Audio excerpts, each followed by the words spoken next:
here. Hey, so as promised, I got the FD12 and the VR80 out for the head-to-head comparison.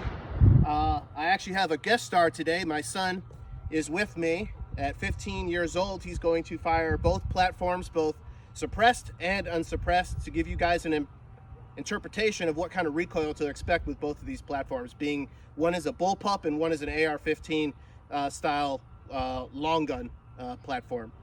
So to kick off today's video, I'm going to fire just 5 rounds with the FD12. All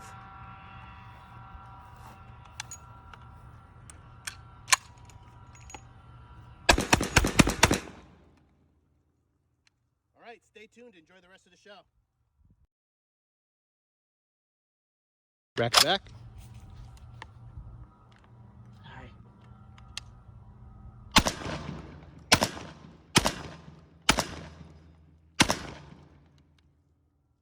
Good job.